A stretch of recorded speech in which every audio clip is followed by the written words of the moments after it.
Καλησπέρα σας, αγαπημένοι μας νέοι γονείς. Σας ευχαριστούμε που είστε και σήμερα μαζί μας.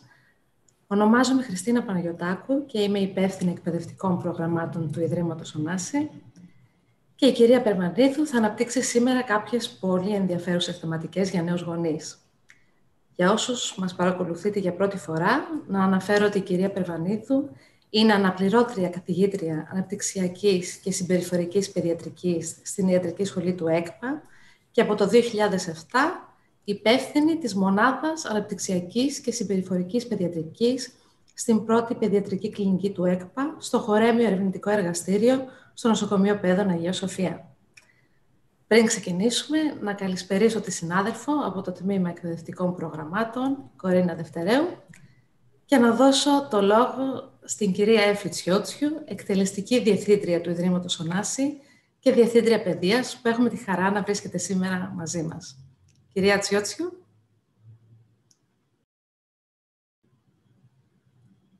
Το μικρόφωνο σας. Καλησπέρα και από μένα. Αυτοπροσδιορίζομαι λέγοντας ότι είμαι εργαζόμενη μητέρα διδήμων κοριτσιών, 14 ετών, στην εφηβεία δηλαδή, σε μια ιδιαίτερη και πολύ ενδιαφέρουσα περίοδο για εκείνες, αλλά και για εμένα. Τα παιδιά μας απασχολούν και μας αφορούν από την πρώτη στιγμή της ύπαρξής τους, ως το τέλος της δικής μας ζωής. Η επιτυχία της πρωτοβουλίας του Ιδρύματος να υλοποιήσει αυτό το σημαντικό κύκλο διαδικτυακών διαλέξεων απεικονίζεται στα νούμερα που συγκέντρωσε με την ανακοίνωσή του. 2.500 συμμετοχές στην πλατφόρμα Zoom, 3.000 άτομα στο μέσο YouTube ταυτόχρονα με τη διεξαγωγή του πρώτου webinar και 7.000 προβολές μέσα σε μία εβδομάδα στο κανάλι του Ιδρύματος Ωνάση. Αυτό λοιπόν το webinar για την θετική γονεϊκότητα είναι μια πρωτοβουλία του πυλώνα της παιδείας του Ιδρύματος και για εμάς έννοιες όπως η αριστεία, η συμπερίληψη, η ισότιμη πρόσβαση, ο κοινωνικός εγγραμματισμός και η ενίσχυση της συλλογικής περιέργειας αποτελούν σταθερές του κορμού και της ουσίας μας. Οι δράσεις μας αγγίζουν όλες τις ηλικιακές και πληθυσμιακές ομάδες και έχουν στόχο την επιμόρφωση αλλά και την ενίσχυση της κοινωνικής συνοχής. Δύο λόγια θα πω για να δώσω το στίγμα του πυλώνα της παιδείας. Είναι οι υποτροφίες μας, ένα πρόγραμμα που λειτουργεί αδιάλειπτα από το 1978, έχοντας χορηγήσει σήμερα πάνω από 8.000 υποτροφίες σε όλους τους κλάδους επιστημών. Επίσης, οι δράσεις μας στον τομέα της ειδικής αγωγής, αγαπημένος τομέας. Το Αρχείο Καβάφη, η Ωνάσης Βιβλιοθήκη και οι χιλιάδες χορηγίες σε εκπαιδευτικά ιδρύματα και ερευνητικούς οργανισμούς. Είναι πολλές σημαντικές ψηφιακές πρωτοβουλίες, αλλά και ξεχωριστά εκπαιδευτικά προγράμματα για όλες τις ηλικίες, σε πολλούς τομείς, όπως ενδεικτικά ο ψηφιακός εγγραμματισμός, η αρχαιακή εκπαίδευση, η διασύνδεση της τέχνης με το παιδαγωγικό πρόγραμμα του εκπαιδευτικού συστήματος και πολλά άλλα. Μπορείτε να επισκεφτείτε την ψηφιακή πλατφόρμα του Ιδρύματος onasis.org, αλλά και το κανάλι μας, Onasis Channel, στο YouTube, για να διαβάσετε, να δείτε και να ακούσετε περισσότερα γύρω από τις καλλιτεχνικές παραγωγές μας, τις ομιλίες και τα καινοτόμα εκπαιδευτικά μας προγράμματα που είναι αναρτημένα εκεί. Το Ίδρυμα Ωνάση, ούτως ή άλλως, έχει αδυναμίες στις νέες τεχνολογίες. Παρ' όλα αυτά, η τρέχουσα υγειονομική συγκυρία μας έδωσε την ευκαιρία να επεκτείνουμε την ψηφιακή μας παρουσία και έτσι, στα δύο αυτά μέσα, θα βρείτε πολύ και ιδιαίτερα ενδιαφέρον υλικό που έχει παραχθεί όχι μόνο από τους ανθρώπους του πυλώνα της παιδείας, αλλά και το ανθρώπινο δυναμικό των πυλώνων της υγείας και του πολιτισμού. Το webinar αυτό είναι αφιερωμένο στους γονείς και τα παιδιά τους. Έχουμε μια ιδιαίτερη αγάπη για τα παιδιά και γι' αυτό αποτέλεσαν εξ αρχής σημαντική ομάδα στόχων των πρωτοβουλειών μας. Παιδιά εκτεθειμένα στη γνώση άλλωστε σημαίνει παιδιά προστατευμένα στη ζωή. Η επιμόρφωση ανοίγει δρόμους, καθαρίζει τη σκέψη, διορθώνει λάθη και δημιουργεί προοπτικές. Και βέβαια, ανασυγκροτεί και αναδιαμορφώνει προς το καλύτερο τις κοινωνίες μας. Σε αυτό θέλουμε και σε αυτό προσπαθούμε να συμβάλλουμε. Να είσαι γονέας είναι υπέροχο, το ξέρουμε όλοι όσοι είμαστε, αλλά δεν είναι απλό ούτε μόνο ενστικτώδες. Αυτό πια το γνωρίζουμε με βεβαιότητα. Η απεριόριστη αγάπη είναι βασικό συστατικό ενός επιτυχημένου πλαισίου ανατροφής. Παράλληλα όμως, η επιστήμη μας δίνει σημαντικές πληροφορίες για το πώς λειτουργεί και αναπτύσσεται ο ανθρώπινος εγκέφαλος, ποια είναι τα αναπτυξιακά στάδια ενός παιδιού και ποιος ο τρόπος με τον οποίο δημιουργούνται οι κεφαλικές συνάψεις. Μας τα είπε με πολύ ενδιαφέροντα τρόπο η κυρία Περβανίδου στο πρώτο webinar. Έχοντας λοιπόν αυτές τις πληροφορίες διαθέσιμες, μπορούμε να κατανοήσουμε συμπεριφορές, να αξιολογούμε κατά περίπτωση, να αποφασίζουμε και να ενεργούμε με κρίση και ενσυναίσθηση. Μπορούμε να αποδεχθούμε τη μοναδικότητα των παιδιών μας και να βρούμε τρόπους να διασυνδέσουμε την προσωπικότητά τους με τη δική τους. Να τα υποστηρίξουμε όπως εκείνοι έχουν ανάγκη και όχι μόνο όπως εμείς μπορούμε. Να αγκαλιάσουμε την προσωπικότητά τους, να ακούμε και όχι μόνο να μιλάμε. Και τελικά, να δημιουργήσουμε χαρούμενους ανθρώπους, όσο γίνεται με λιγότερα βαρύδια και λιγότερα κενά. Τα παιδιά δεν έρχονται στην αγκαλιά μας με οδηγίες χρήσης, λοιπόν, και δυστυχώς σχολές γονέων δεν υπάρχουν. Τα παιδιά γεμίζουν τις ζωές μας με απέραντη ευτυχία, αλλά και με προκλήσεις, που συχνά δοκιμάζουν και την υπομονή και τις προσδοκίες μας. Υπάρχει όμως τρόπος να βοηθηθούμε και γι' αυτό είμαστε και σήμερα εδώ. Ευελπιστούμε αυτό το webinar να ανοίξει ένα παράθυρο γνώσης, κατανόησης των στεδίων ανάπτυξης των παιδιών και της συμπερίληψης. Με τη βοήθεια της κυρίας Περβανίδου θα κάνουμε τα πρώτα βήματα και θα προσπαθήσουμε να δώσουμε απαντήσεις σε όσα περισσότερα ερωτήματα γίνεται. Γι' αυτό της δίνω το λόγο, μαζί με τις θερμές ευχαριστίες μου, που συνεργάζεται μαζί μας σε αυτή την πολύ σημαντική προσπάθεια. Σας ευχαριστώ πολύ. Κυρία Περβανίδου. Σας ευχαριστώ θερμά, κυρία Τσιότσιου, Χριστίνα, Κορίνα και το Ίδρυμα Ωνάση για αυτή την εξαιρετική πρωτοβουλία, για αυτή την υπέροχη συνεργασία. Και νομίζω ότι η εισαγωγή που κάνατε ήταν ό,τι καλύτερο για να ξεκινήσουμε και το σημερινό webinar, κυρίως από τις μικρές ηλικίες, για τα προσχολικά παιδιά. Είμαι ιδιαίτερα ευτυχής για την συνεργασία αυτή. Είναι μια τεράστια ευκαιρία για όλους και ευχαριστώ πολύ και τους γονείς για τις πολύ ωραίες και ζωντανές ερωτήσεις που κάνουν διαρκώς. Να δώσω το λόγο στην Κορίνα τώρα, η οποία θα μιλήσει για τους κανόνες του σημερινού webinar.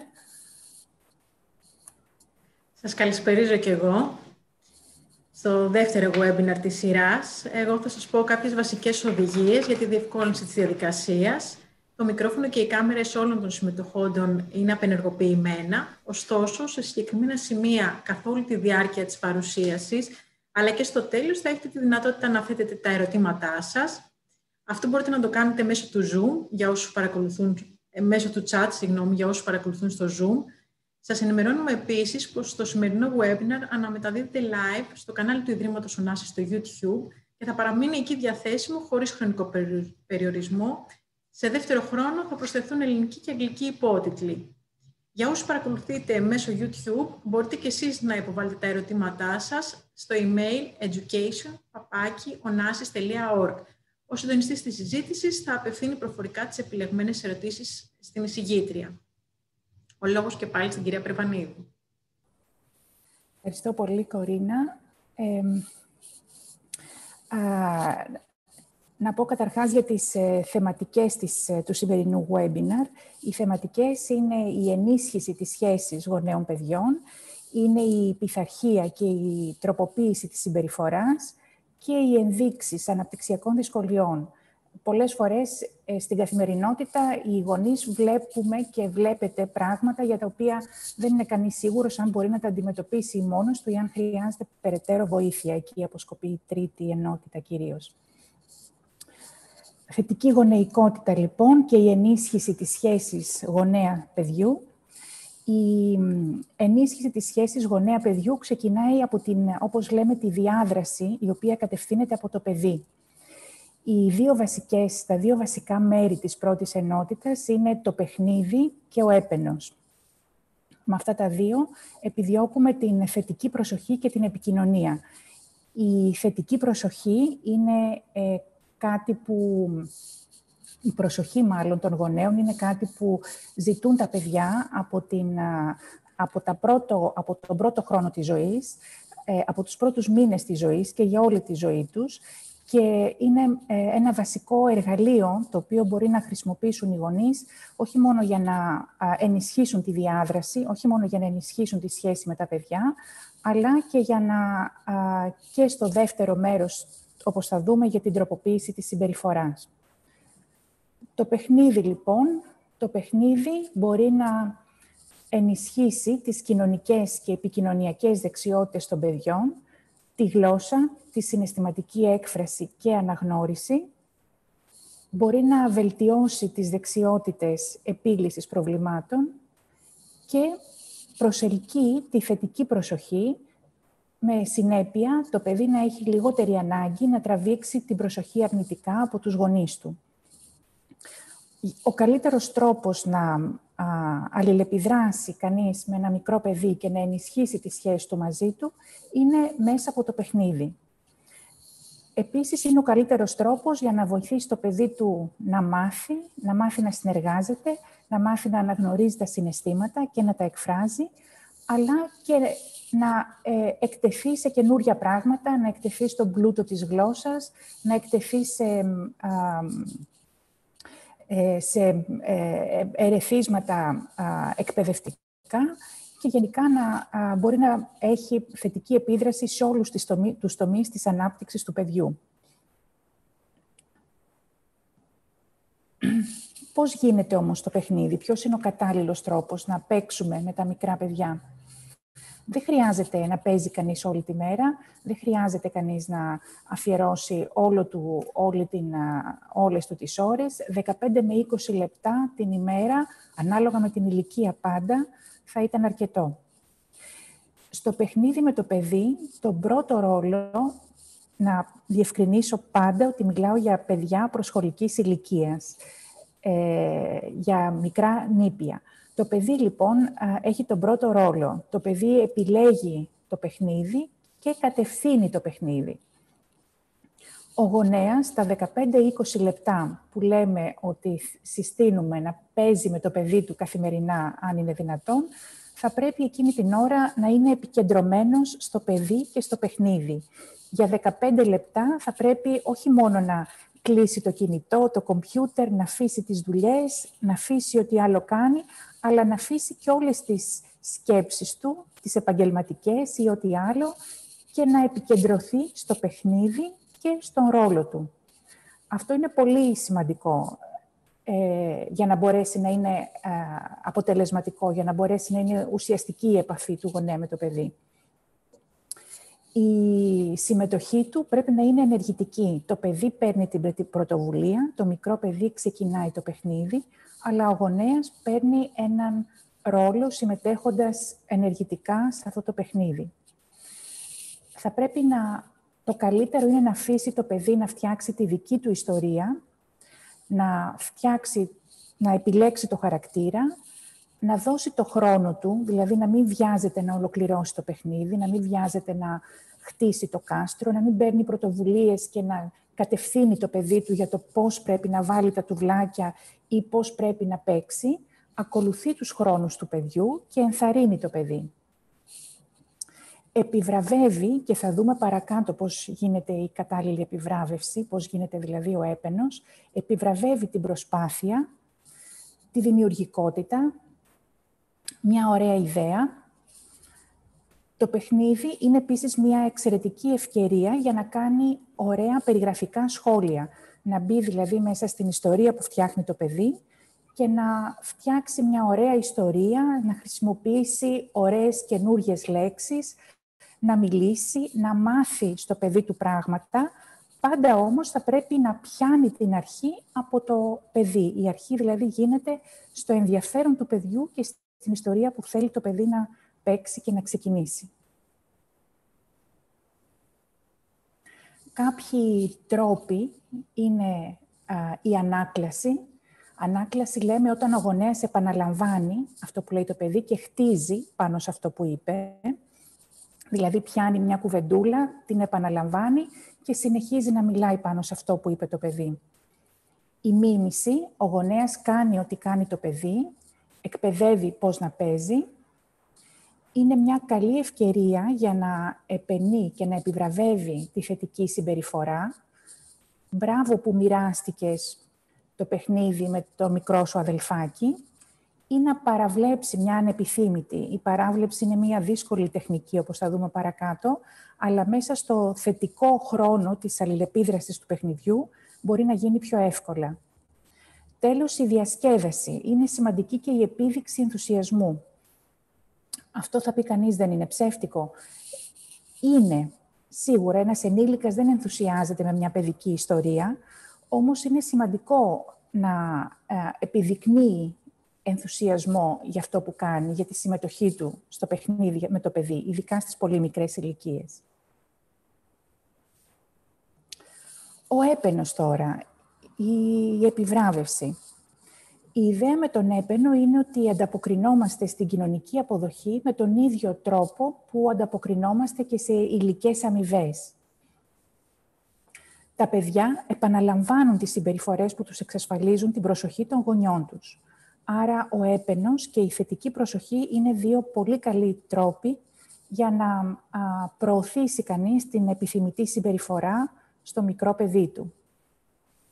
Εδώ το πιο σημαντικό, η πιο σημαντική αρχή για τον έπαινο είναι ότι πρέπει να διευκρινίζουμε πάντα τι επιβραβεύουμε. Ένα σκέτο μπράβο συνήθως δεν γίνεται κατανοητό. Μπράβο. Θα πρέπει κανείς να εξηγεί τι επιβραβεύει. Μπράβο που βοήθησες το αδελφάκι σου. Μπράβο που κατάφερες να χτίσεις έναν πύργο με πολλούς κύβους. Μπράβο που έδωσες το παιχνίδι αυτό όταν ο άλλος το χρειάστηκε. Όπως είπα και πριν, είναι σημαντική η επίδειξη ενθουσιασμού. Αυτό βέβαια ισχύει για τα μικρά παιδιά, για τα μικρά νήπια. Ακόμα και τα ασαφή και χαρούμενα μηνύματα μπορεί να είναι χρήσιμα. Δηλαδή ένα επιφώνημα ενθουσιασμού, wow, ή μια υποστηρικτική χειρονομία που δεν απευθύνεται κάπου, προκαλεί θετικά συναισθήματα στο μικρό παιδί, τα κινητοποιεί σε περίπτωση που δεν τα πάνε καλά για να προσπαθήσουν αυτό στο οποίο εμπλέκονται. Είναι όμως κάτι το οποίο γενικά αφορά τις πολύ μικρές ηλικίες και πρέπει να δείχνουμε ενθουσιασμό στο παιχνίδι. Βοηθάει να υποστηρίξουμε τα παιδιά, αλλά να ξέρουμε πάντα ότι αυτό αφορά τα μικρά νηπιάκια. Υπάρχει ο λεγόμενος έπαινος διαδικασίας ή έπαινος προσπάθειας, ο οποίος αναγνωρίζει τις καλές επιλογές του παιδιού ή την προσπάθειά του. Ο τρόπος αυτός μπορεί να εμπνεύσει τα παιδιά να συνεχίζουν να προσπαθούν παρά τις δυσκολίες. Ενισχύει τον πιο βασικό τρόπο για επιτυχία. Ενισχύει την πεποίθηση ότι συνεχίζοντας να προσπαθούμε, βελτιωνόμαστε. Είναι αυτό που λέμε το μπράβο, καλή προσπάθεια. Εκεί δίνει κανείς έμφαση στην προσπάθεια και όχι πάντα στο αποτέλεσμα αυτής της προσπάθειας. Είναι πολύ σημαντικό και καλλιεργεί στα παιδιά αυτή τη βασική πεποίθηση ότι η προσπάθεια είναι το σημαντικό και με την προσπάθεια εξελισσόμαστε, πηγαίνουμε μπροστά.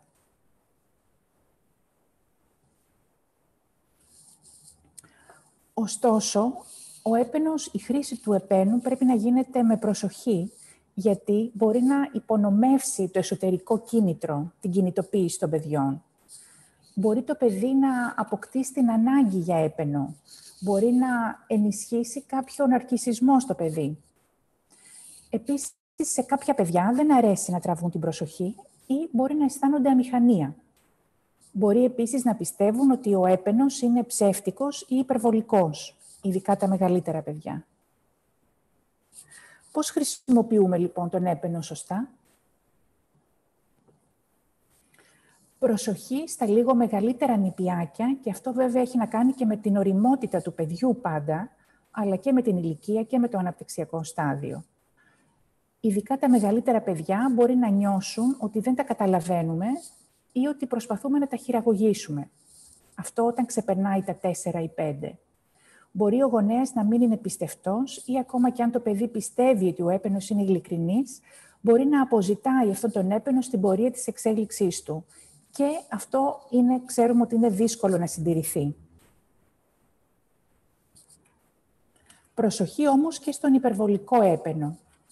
Αποφεύγουμε να επιβραβεύουμε τα παιδιά συνεχώς με την παραμικρή ευκαιρία και κυρίως για πράγματα που έρχονται αβίαστα και γίνονται εύκολα. Δεν επιβραβεύουμε ένα μικρό παιδί γιατί περπάτησε ή γιατί κάνει κάτι το οποίο είναι αυτονόητο. Πρέπει να επιλέγει κανείς τις συμπεριφορές που επενεί. Με ποιο τρόπο και πόσες φορές. Η υπερεπιβράβευση επίσης μπορεί να μην είναι πολύ καλή για τα παιδιά τα οποία έχουν εσωτερικό κίνητρο για κάτι, γιατί όταν είναι κάτι το οποίο το κάνουν από μόνοι τους, όταν τους επενούμε, αυτό μπορεί κάπως να ελαττώσει το εσωτερικό τους κίνητρο. Σημασία έχει κανείς να επενεί για τις πράξεις και όχι για αυτό που είναι ένα παιδί ή που νομίζουμε ότι είναι. Μπορεί δηλαδή κάποιος να πει «Είσαι τόσο έξυπνη, έχεις τόσο ταλέντο». Αυτό σίγουρα ενισχύει την αυτοεκτίμηση σε ένα παιδί, αλλά του προκαλεί ταυτόχρονα και μια ανησυχία, ότι θα πρέπει να διατηρήσει αυτό το ρόλο ή αυτή την ικανότητα και αυτό μπορεί να το βάλει στη θέση να αποφεύγει τις νέες προκλήσεις. Μπορεί επίσης να πάρει το μήνυμα ότι η εξυπνάδα, για παράδειγμα, είναι κάτι που ή το έχεις ή δεν το έχεις. Είναι μία ιδιότητα και δεν είναι κάτι το οποίο το κατακτάς. Γενικά, είναι σωστό να επιβραβεύει κανείς την προσπάθεια ή τη στρατηγική ή αυτό που ένα παιδί κατάφερε να αλλάξει. Το χειρίστηκες εξαιρετικά. Μπράβο. Ή κατάφερες να συγκεντρωθείς και να ολοκληρώσεις στην ώρα σου. Είναι κατάλληλοι έπαινοι που αφορούν την προσπάθεια και όχι την ιδιότητα. Επίσης, δεν είναι πολύ καλή ιδέα να συγκρίνει κανείς με άλλα παιδιά. Ότι μπράβο, ήσουν ο καλύτερος στην ομάδα, τελείωσες πρώτα, ήσουν ο πιο γρήγορος. Αυτό μπορεί να ενισχύει το κίνητρο και σίγουρα δίνει μια ευχαρίστηση στα παιδιά, αλλά πάλι υπάρχει ο κίνδυνος του να συνηθίσουν αυτό τον έπαινο και όπως ξέρουμε πολύ καλά, κανείς δεν έρχεται πάντα πρώτος και κανείς δεν τα κάνει όλα πάντα καλύτερα από όλους. Αυτό λοιπόν μπορεί να είναι αρνητικό για τις περιπτώσεις που χάνουν ή έρχονται δεύτεροι. Και πάλι θα πρέπει κανείς να δίνει έμφαση στις δεξιότητες των παιδιών και να κάνει σχόλια για τις δεξιότητές τους. Πώς κατάφεραν να επιλύσουν ένα πρόβλημα ή να εκτελέσουν ένα έργο. Ο στόχος είναι να βελτιωθούν και όχι να κερδίσουν τους άλλους. Αλλιώς και πάλι μπορεί να χάσουν το εσωτερικό τους κίνητρο. Κάποια παραδείγματα επένου είναι όταν, για παράδειγμα, το παιδί δίνει το παιχνίδι του στο μικρότερο αδελφάκι του. Το μοίρασμα δηλαδή. Κάτι το οποίο είναι μία δεξιότητα που αφορά τον κοινωνικό τομέα.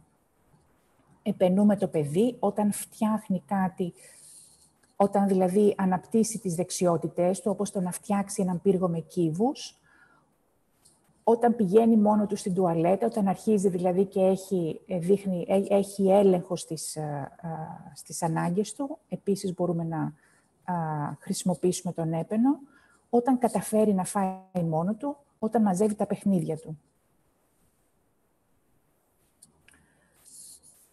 Παρ' όλα αυτά, η υποστήριξη και η ενθάρρυνση του παιδιού είναι μια συνεχής διαδικασία.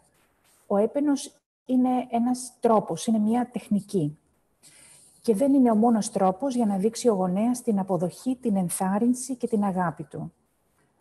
Τα παιδιά γενικά χρειάζονται την υποστήριξη και τη ζεστασιά από το γονέα, ιδιαίτερα όταν βιώνουν στρες, απογοήτευση και αποτυχία και όχι μόνο όταν πετυχαίνουν τους στόχους τους ή όταν κάνουν κάτι σωστά.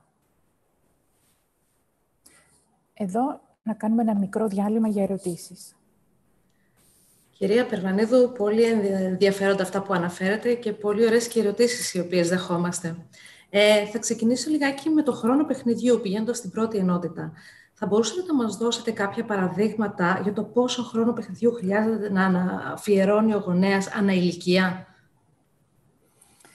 Η αλήθεια είναι ότι σίγουρα όλοι έχετε ακούσει και έχουμε ακούσει αυτό που λέμε ποιοτικός χρόνος, το οποίο είναι μια πραγματικότητα όμως. Όπως είπα, ο γονέας θα πρέπει την ώρα που αλληλεπιδρά με το παιδί του να αποκαλωδιώνεται από οτιδήποτε άλλο, από τις σκέψεις του, από τις δουλειές του, από τις καθημερινές του υποχρεώσεις. Επίσης, υπάρχει μια αντίστροφη σχέση. Όσο πιο μικρό είναι το παιδί, τόσο μεγαλύτερη ανάγκη έχει από το γονέα. Δηλαδή, ο χρόνος αυτός, ένας χρόνος 15 με 20 λεπτά για τα μικρά παιδιά, είναι κάθε μέρα, είναι ένας ικανοποιητικός χρόνος και μακάρι θεωρητικά να υπήρχε περισσότερος. Αν δηλαδή ένας γονέας μπορεί να αφιερώσει μικρά χρονικά διαστήματα για να παίζει με το παιδί του και άλλες φορές τη μέρα, αυτό θα ήταν το ιδανικό. Αυτός ο χρόνος που λέμε είναι ένας, ας πούμε, minimum χρόνος για μικρά βρέφη. Και όσο μεγαλώνουν τα παιδιά, έχουν και άλλες ευκαιρίες. Είναι το παιχνίδι με τους συνομηλίκους, είναι οι σχολικές εργασίες, είναι η εκπαίδευση. Δηλαδή, ο χρόνος που αφιερώνει ποιοτικά ο γονέας είναι σημαντικός και πρέπει να δίνεται έμφαση σε αυτό, ειδικά στις μικρές ηλικίες και μεγαλώνοντας όλο και λιγότερο. Ωραία, άρα δεν μπορούμε να πούμε, ας πούμε, στην ηλικία 3 ετών νούμερο, γιατί έχει να κάνει με την ποιότητα του χρόνου, σωστά? Ναι, αυτά τα νούμερα είναι ενδεικτικά. Δηλαδή δεν έχουν την έννοια του να βάλει κάποιος χρονόμετρο.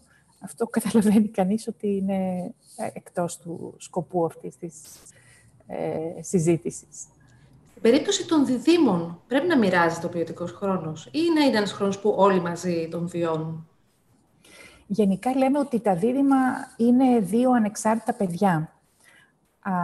Αλλά αν υπάρχουν και όχι μόνο δίδυμα και παιδιά κοντινής ηλικίας, μπορεί αυτός ο χρόνος να είναι κοινός. Θα πρέπει όμως ο γονέας να βρίσκει ευκαιρίες να ενισχύει το παιχνίδι του κάθε παιδιού ξεχωριστά με κάποιο τρόπο. Αυτά τώρα καταλαβαίνετε ότι δεν έχουν όλα κανόνες. Δηλαδή, αν ένας γονιός είναι εξαιρετικά επιδέξιος και μπορεί στα 20-25 λεπτά να δίνει τον πρώτο ρόλο και στο ένα παιδί και στο άλλο, μακάρι να το κάνει. Αν δεν μπορεί, μήπως θα χρειαστεί να μοιράσει αυτό το χρόνο, δίνοντας πιο πολύ έμφαση στο ένα παιδί τη μία φορά και στο άλλο παιδί την άλλη. Αυτό ισχύει και για τα δίδυμα, αλλά και για όλα τα παιδιά που είναι σε κοντινές ηλικίες.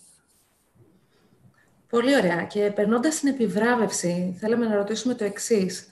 Μπορεί να χρησιμοποιηθεί ως επιβράβευση ο χρόνος χρήσης κάποιας οθόνης ή κάποιο φαγητό, ή δεν ενδείκνυται? Θεωρητικά μπορούν και τα δύο, αλλά με περιορισμούς. Γενικά, αποφεύγουμε να χρησιμοποιούμε το φαγητό σαν επιβράβευση. Όχι ότι απαγορεύεται, αλλά αποφεύγουμε να το κάνουμε για να μην συνδέσουν τα παιδιά γενικά την τροφή με την αμοιβή. Δεδομένου του τεράστιου προβλήματος της παχυσαρκίας στα παιδιά που υπάρχει όχι μόνο στη χώρα μας, αλλά και σε όλο τον κόσμο, μία από τις συστάσεις για τις μικρές ηλικίες, σε αυτή την κατεύθυνση δηλαδή, είναι το να μην συνδέουν τα παιδιά την επιβράβευση με την τροφή. Δεδομένου ότι υπάρχει και πολύ καθιστικός χρόνος, πολύ λιγότερες δραστηριότητες έξω και στα πλαίσια της πρόληψης της σωματικής, της υγείας των παιδιών δεν συστήνουμε τις τροφικές αμοιβές. Όχι ότι απαγορεύεται, αλλά δεν είναι καλή ιδέα γενικά και δεν συστήνεται. Η χρήση οθόνης μπορεί να χρησιμοποιηθεί και πάλι αυτό που λέμε η ποιοτική χρήση οθόνης, δηλαδή μπορεί να δοθεί σαν αμοιβή χρόνος οθόνης, εννοείται ποιοτικής πάντα, δηλαδή όχι σε βιντεοπαιχνίδι, και πάλι χωρίς να υπερβαίνει τον χρόνο που δίνουν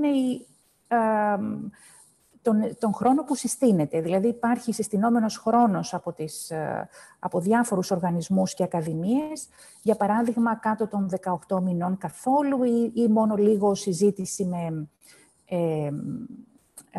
με άλλα πρόσωπα, με παιδιά ή με συγγενείς, ειδικά τώρα στις δύσκολες αυτές συνθήκες.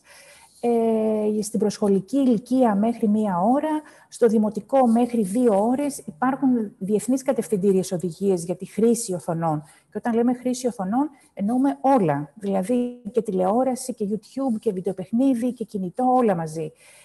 Άρα μπορεί κανείς να χρησιμοποιήσει αυτό το χρόνο για να επιβραβεύσει, αλλά χωρίς να ξεπερνάει τους συστηνόμενους χρόνους για κάθε ηλικία. Πολύ ωραία. Άρα, σε κάθε περίπτωση, η επιβράβευση είτε είναι δώρο, θα μπορούσε να είναι δώρο, για παράδειγμα, ή... Ναι. Εδώ τώρα, βέβαια, μιλάμε για τον έπαινο. Ο έπαινος, αυτό που λέμε ο έπαινος στο μπράβο και τα λοιπά, ή μπράβο που έκανες αυτό, πολύ καλά και τα λοιπά, αυτό είναι κάτι το οποίο έπεται αμέσως, δηλαδή ακολουθεί άμεσα την καλή συμπεριφορά. Το δώρο μπαίνει σε ένα άλλο σύστημα αμοιβών. Δηλαδή, το δώρο είναι, ας πούμε, κάτι το οποίο μπορεί να κερδίσει ένα παιδί ή να αμοιβθεί με ένα δώρο όταν ουσιαστικά έχει δείξει μια συνολικά επιθυμητή συμπεριφορά για μεγάλο χρονικό διάστημα. Είναι δηλαδή ένα μακροπρόθεσμο δώρο. Ή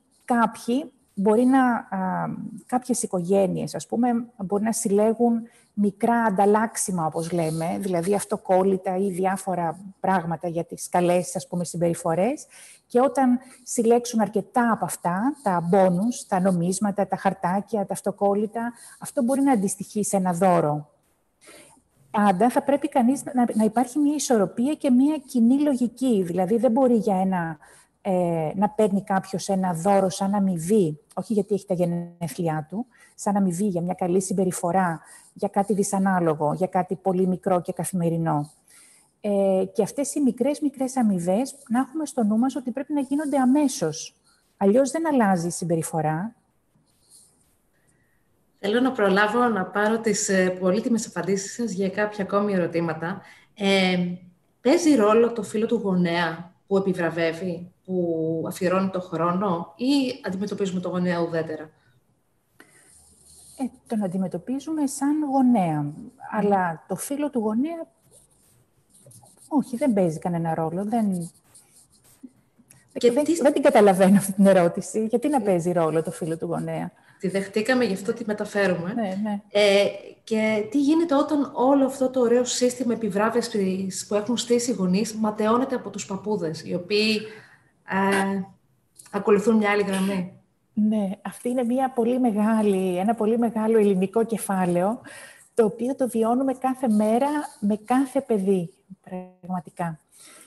Μακάρι να υπήρχε μια έτοιμη απάντηση γι' αυτό. Η ιδανική απάντηση είναι ότι οι παππούδες και οι γιαγιάδες θα πρέπει κάπως να μπαίνουν σε αυτό το σύστημα επιβράβευσης και πειθαρχίας του παιδιού.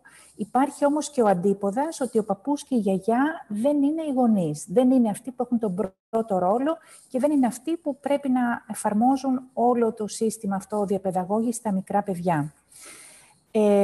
Προσπαθούμε όσο καλύτερα γίνεται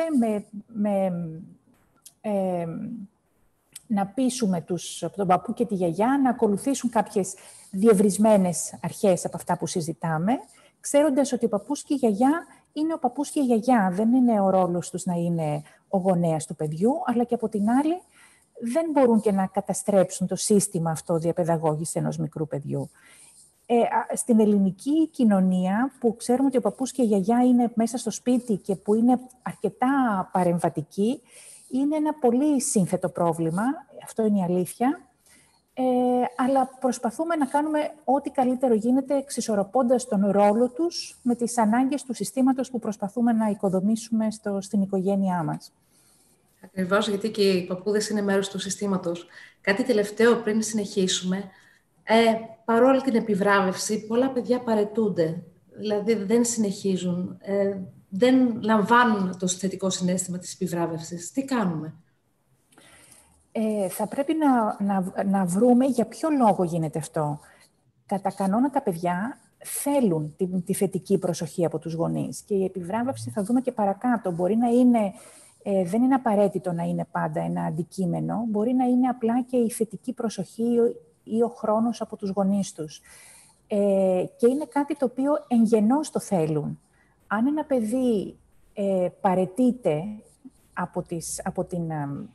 δεν ενδιαφέρεται δηλαδή, θα πρέπει κανείς να ψάξει να βρει γιατί. Ένας λόγος μπορεί να είναι κάτι που αφορά το παιδί το ίδιο. Ένας λόγος μπορεί να είναι κάτι που αφορά τις απαιτήσεις του γονέα. Μπορεί δηλαδή ο γονέας σε όλο αυτό το σύστημα να έχει βάλει ψηλά τον πύχη.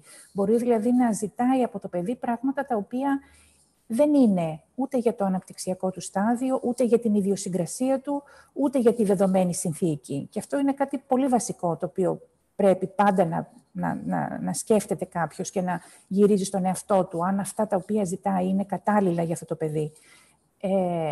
Από εκεί και πέρα, αν αυτά είναι κατάλληλα, υπάρχουν και περιπτώσεις που το ίδιο το παιδί μπορεί να μην έχει κίνητρο. Αυτό όμως θέλει μια πιο λεπτομερή διερεύνηση. Ευχαριστούμε πολύ για τώρα. Μπορείτε να συνεχίσετε. Ωραία. Το επόμενο μέρος αφορά ένα θέμα το οποίο απασχολεί πάρα πολύ όλους τους γονείς και είναι η πειθαρχία στα μικρά παιδιά και η τροποποίηση της συμπεριφοράς. Αυτό είναι αυτό που λέμε ότι η διάδραση που κατευθύνεται από το γονέα. Τα παιδιά λοιπόν μαθαίνουν τις διαφορές μεταξύ καλής και κακής συμπεριφοράς από τον τρόπο που αντιδρούν οι γονείς τους και από τον τρόπο που πειθαρχεί το παιδί. οδηγίες, οι εντολές προς το παιδί θα πρέπει να είναι άμεσες και ξεκάθαρες, απλές. Οι συνέπειες θα πρέπει να είναι σταθερές για τη συμμόρφωση και στη συνέχεια να ακολουθεί επιβράβευση ή time out. Όταν λέμε ότι οι εντολές να είναι απλές για το παιδί, ας πούμε ένα κοινό θέμα των γονιών είναι ότι μπορεί να φωνάζω το παιδί μου να έρθει να φάμε ή ότι πρέπει να ντυθεί για να φύγουμε ή οτιδήποτε άλλο και δεν μ' ακούει. Πώς μιλάμε λοιπόν στο παιδί, να δούμε λίγο. Πώς δίνουμε αυτές τις οδηγίες. Το πρώτο είναι ότι θα πρέπει κανείς να πιάσει την προσοχή του παιδιού. Αυτή την προσοχή μπορεί να την πιάσει καλά, κάνοντας βλεμματική επαφή με το παιδί. Μπορεί να φωνάζεις το παιδί σου, να έρθει να φάει ή να ετοιμαστεί για το σχολείο, αλλά να το φωνάζεις από το διπλανό δωμάτιο, από μακριά, το παιδί εκείνη την ώρα να κάνει κάτι άλλο. Πρώτα, πιάνουμε την προσοχή, πιάνουμε το βλέμμα. Είμαστε σίγουροι ότι το παιδί μας είναι εκεί και μας ακούει. Δεύτερον, δίνουμε την οδηγία. Είναι ώρα να φάμε, έλα στο τραπέζι. Ή φόρεσε τα ρούχα σου, θα βγούμε έξω, θα αργήσουμε για το σχολείο. Η οδηγία αυτή πρέπει να είναι απλή και ξεκάθαρη. Γενικά, θα πρέπει κανείς να μιλάει στο παιδί, να δίνει οδηγίες στο παιδί, ανάλογα με την ηλικία του και με το αναπτυξιακό του στάδιο. Και περίπου να χρησιμοποιεί όσες λέξεις νομίζει ότι μπορεί να καταλάβει το παιδί του. Δεν λέμε, ας πούμε, σε ένα παιδάκι 2 χρονών, θα μπορούσες να έρθεις και να καθίσεις μαζί μας στο τραπέζι. Λέμε, έλα στο τραπέζι. Δηλαδή, χρησιμοποιούμε απλές, ξεκάθαρες εντολές, πολύ απλές, ανάλογα με το τι καταλαβαίνουμε ότι κατανοεί το παιδί στη συγκεκριμένη ηλικία. Θα πρέπει να είμαστε σίγουροι ότι έχει καταλάβει την οδηγία. Πολλές φορές μιλάμε στα παιδιά όπως μιλάμε μεταξύ μας. Και δεν είναι αυτονόητο ότι το παιδί μπορεί να καταλάβει όλους αυτούς τους σύνθετους τρόπους επικοινωνίας. Άρα, στα μικρά παιδιά, ξεκάθαρα, απλή προστακτική. Αφού λοιπόν δώσουμε την οδηγία, έλα να φάμε, δεν εννοώ με ύφος επιτακτικό, εννοώ με απλό τρόπο έκφρασης. Δίνουμε 5-10 δευτερόλεπτα και περιμένουμε. Το παιδί συμμορφώνεται. Όταν το παιδί συμμορφωθεί σε αυτό, θα πρέπει να του δοθεί αμέσως να αναγνωριστεί αυτή η συμπεριφορά. Κάθε συμπεριφορά η οποία ενισχύεται, όπως λέμε, δηλαδή παίρνει επιβράβευση αμέσως μετά, ευωδώνεται. Οι συμπεριφορές δηλαδή που θέλουμε ένα παιδί να έχει, που θέλουμε να τις ενισχύσουμε, θα πρέπει να τις επιβραβεύουμε με ένα σύντομο κατάλληλο τρόπο αμέσως μετά. Δηλαδή το παιδί συμμορφώνεται και λέμε ή μπορεί να πούμε ευχαριστώ ή μπορούμε να πούμε μπράβο που ήρθες αμέσως ή να του δώσουμε μια μικρή αμοιβή. Αυτό όχι τώρα για το φαγητό, σε άλλη περίσταση. Μια μικρή αμοιβή μπορεί να είναι για μια πιο σύνθετη οδηγία. Αυτό που λέμε η κοινωνική προσοχή, μπορεί δηλαδή να του πει ο γονέας ότι ας παίξουμε τώρα ένα παιχνίδι. Το παιδί δεν συμμορφώνεται αφού έχουμε πιάσει την προσοχή του και αφού του έχουμε μιλήσει απλά και ξεκάθαρα. Το παιδί λοιπόν δεν συμμορφώνεται. Επαναλαμβάνουμε την οδηγία μια δεύτερη φορά και μπορούμε να κάνουμε τη λεγόμενη καθοδήγηση. Δηλαδή, αν ας πούμε θέλουμε να πάρει ένα παιχνίδι και να μαζέψει τα παιχνίδια του αφού τελείωσε να παίζει, παίρνουμε το χεράκι του και το βάζουμε πάνω στο παιχνίδι, για να το βοηθήσουμε με την καθοδήγηση να κάνει αυτό που πρέπει. Ή μπορούμε να δώσουμε και μια απλή προειδοποίηση, ότι μάζεψες τα παιχνίδια σου, αλλιώς θα φύγεις από το παιχνίδι, αν υποθέσουμε ότι είναι και ένα άλλο παιχνίδι μαζί και παίζει διαδραστικά. Το παιδί συμμορφώνεται, οπότε πάλι θα πρέπει να ακολουθήσει η αναγνώριση, ο έπαινος ή η αμοιβή. Το παιδί δεν συμμορφώνεται και μετά τη δεύτερη οδηγία, τη δεύτερη φορά, οπότε δίνουμε μία δεύτερη προειδοποίηση. Γενικά μπορούμε να δώσουμε 2 προειδοποιήσεις για το τι θα ακολουθήσει. Οι προειδοποιήσεις είναι σύντομες, ξεκάθαρες και πρέπει να εκτελούνται άμεσα και με συνέπεια κάθε φορά.